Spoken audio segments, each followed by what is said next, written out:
I would like to thank you for inviting me to be part of the virtual regional NFU meeting. My name is Dr. Susan Machum, and I teach sociology at St. Thomas University.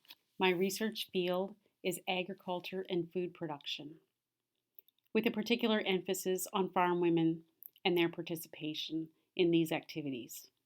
I've been asked to talk about farm income.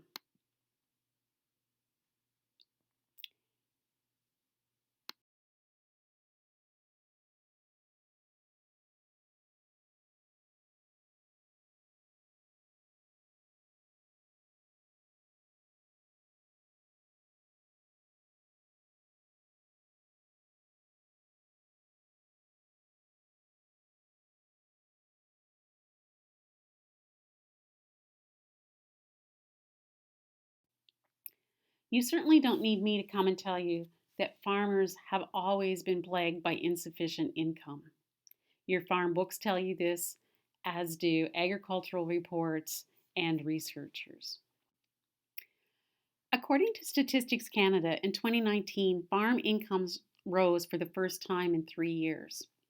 At the national level, there was $66 billion in farm cash receipts, including payments, 53 billion in operating expenses, and a total net income of $3.8 billion. If we look at the Maritimes, we can see that New Brunswick fared better than Prince Edward Island or Nova Scotia. And Nova Scotia actually saw a net loss due to high depreciation during that period. The reason that there was an increase in income came from higher farm prices in livestock, dairy, cattle, and calf production.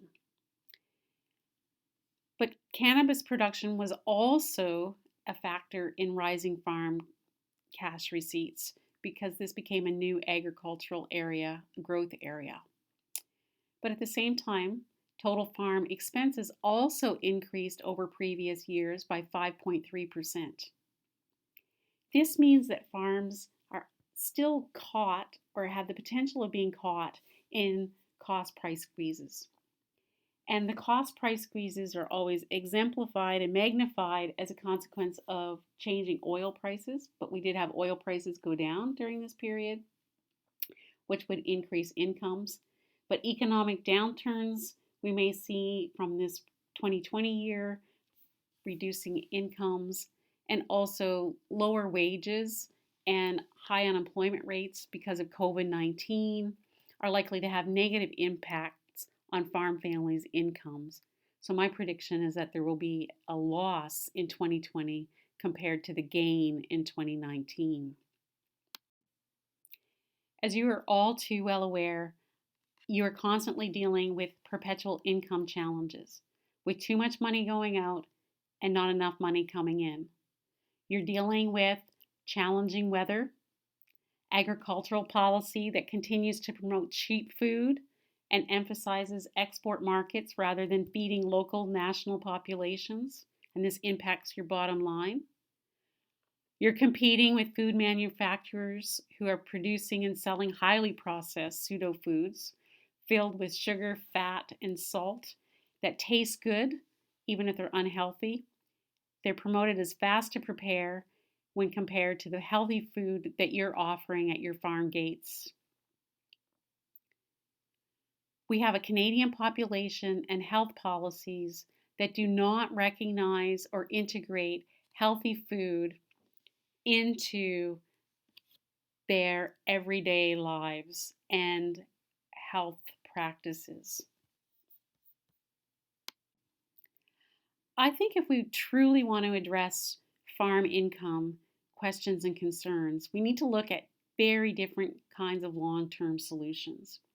We need to be considering how we can have healthcare dollars redirected into the food system. We don't really have a healthcare system. We have a illness care system.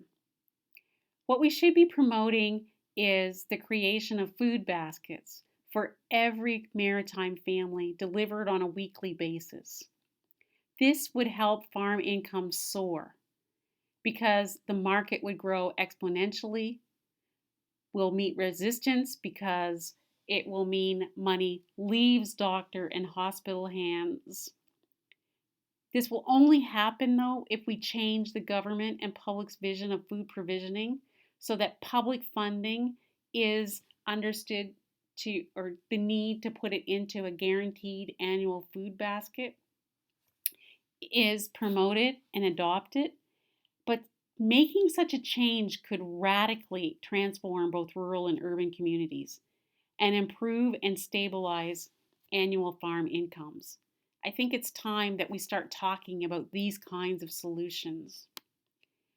I would like to thank you and I send you best wishes for a series of good income years ahead, though COVID-19 will certainly challenge that blessing.